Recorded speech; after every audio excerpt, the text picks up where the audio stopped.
Hello friends, आज हम discuss करने वाले हैं जैम 2016 के प्रीवियस ईयर के कुछ टॉपिक्स के क्वेश्चंस। ठीक है, जैम 2016 को डिस्कस करने वाले हैं। पहला क्वेश्चन आपके सामने है, for a zero order reaction the half life depend upon the initial concentration C not of the reactant. जो हाफ लाइफ है वो इनिशियल कंसंट्रेशन पर कैसे डिपेंड करती है। हम सभी को पता है कि जो हाफ लाइफ का एक्सप्रेशन होता है ना, वो क्या होता है आपके पास, वो प्रोपोर्शनल होती है। जो हाफ लाइफ है वो प्रोपोर्शनल होती है 1 अपॉन कंसंट्रेशन की पावर n-1। यहाँ पर इनिशियल कंसंट्रेशन को ही C नोट कहा गया है, तो जो T हाफ है वो प्रोपोर्शनल हो जाएगा 1 अपॉन C नोट की पावर n-1। अब n की वैल्यू क्या है, 0, तो T half proportional to 1 upon C nought की पावर 0-1। दिस इंप्लाइज जो T हाफ है वो प्रोपोर्शनल होगी 1 अपॉन C नोट की पावर -1। T हाफ जो है वो प्रोपोर्शनल होगी इनिशियल कंसंट्रेशन C नोट की। T हाफ जो है वो प्रोपोर्शनल होगी इनिशियल कंसंट्रेशन C नोट की।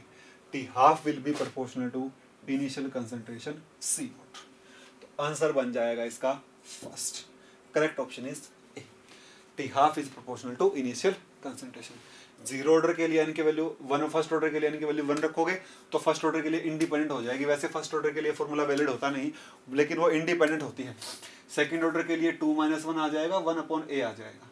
ये वाला जो ऑप्शन है तो सेकंड ऑर्डर के लिए होगा। चलिए भाई next, the effective nuclear charge of helium atom. Helium atom जो है ना, क्या कॉन्फ़िगरेशन होती है भाई, 1s2। इस पर जो Z इफेक्टिव है वो क्या होता है, वो क्या दिया गया है, 1.7 दिया गया है। इफेक्टिव न्यूक्लियर चार्ज 1.7 दिया गया है। और फर्स्ट आयनाइजेशन एनर्जी पूछ रहा है। फर्स्ट आयनाइजेशन एनर्जी का मतलब है कि जब सबसे ऊपर वाले इलेक्ट्रॉन को रिमूव करेगा, क्या होगा भाई, 1s1 प्लस इलेक्ट्रॉन। इसको रिमूव करने के लिए कितनी एनर्जी आपको देनी पड़ेगी, उसकी बात वो आपसे कर रहे हैं। सिंपल फॉर्मूला होता है आयनाइजेशन एनर्जी का, टोटल एनर्जी का मैग्नीट्यूड। टोटल एनर्जी का मैग्नीट्यूड। अगर मैं बात करूं एनर्जी कितनी होगी जब ये इलेक्ट्रॉन 1s1 में आया होगा, जब ये इलेक्ट्रॉन 1s1 में आया होगा तो कितनी एनर्जी हो रही होगी, ये रहेगी -13.6 Z² बाई n²। यहाँ पर Z इफेक्टिव आ जाएगा, बस यहाँ पर Z इफेक्टिव आ जाएगा।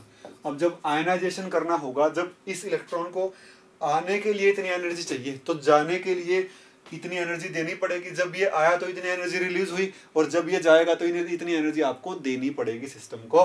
तो ये क्या आएगा, 13.6 Z इफेक्टिव का स्क्वायर डिवाइड बाय n²।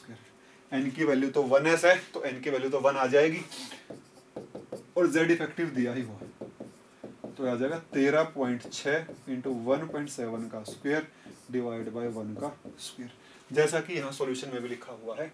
और आंसर आ जाएगा 39.304। 39.304 39.3 will be the correct option. 39.3 will be the correct option. चलिए भाई अगला क्वेश्चन हम इसके बाद देखते हैं। नेक्स्ट क्वेश्चन देखते हैं भाई क्या दिया गया है। हाँ जी, बिल्कुल easy question. 3pz orbital have 1 radial node, 1 angular node, 2 radial node और 2 एंगुलर नोड। सबसे पहले तो रेडियल नोड का क्या फॉर्मूला होता है भाई, रेडियल नोड का फॉर्मूला होता है n-l-1। और एंगुलर नोड जो हैं वो होती हैं l के बराबर, और टोटल नोड जो हैं वो होती हैं रेडियल प्लस एंगुलर। यही पता हम लोगों को, तो रेडियल प्लस एंगुलर होती है टोटल नोड। रेडियल कितनी है, n-l-1 plus l। This is n-1। अब p के लिए बात करो, अगर 3pz के लिए 3pz हो, px हो, py हो, तो l की वैल्यू तो होगी 1, तो एंगुलर कितनी होगी 1। रेडियल के लिए n-l-1, n की वैल्यू क्या है, n की वैल्यू है 3, तो ये क्या आ जाएगा 3 - 1 - 1 = 1। एक तो रेडियल और एक angular, 1 radial node and 1 angular node. MSQ था। करेक्ट ऑप्शन हो जाएंगे A एंड C। अगले क्वेश्चन में देखते हैं, the rate constant for a reaction. किसी पर्टिकुलर रिएक्शन के लिए 300 केल्विन और 350 केल्विन पर रेट कांस्टेंट की वैल्यू दे रखी है भाई। और 8 and 160 लीटर पर मोल पर सेकेंड। द एक्टिवेशन एनर्जी, भाई integrated form of Arrhenius equation use करना, सिंपल फॉर्मूला है। ये क्या है भाई, ln(k) is equal to EA by RT, बल्कि इसका तो यूज भी नहीं करना, बेशक इसका यूज मत करना।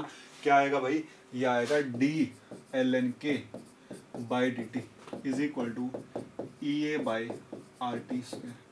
तो D ln(k) is equal to EA by R dt by T square. Integration करोगे K1 से K2, T1 से T2, क्या फॉर्मूला बन जाएगा, फॉर्मूला बन जाएगा आपके पास ये वाला ln K2 by K1 EA by R 1 by T1 minus 1 by T2।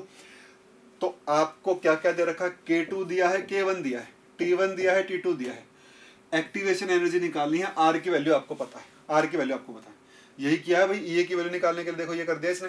जब इसको सॉल्यूशन करोगे इसका तो आंसर आ जाएगा 52.30368 kilo joule per mole. 52.30368 kilo joule per mole, fill in the blanks था, तो आंसर आ जाएगा 52.30। ठीक है भाई, ये आ जाएगा आपके पास आंसर।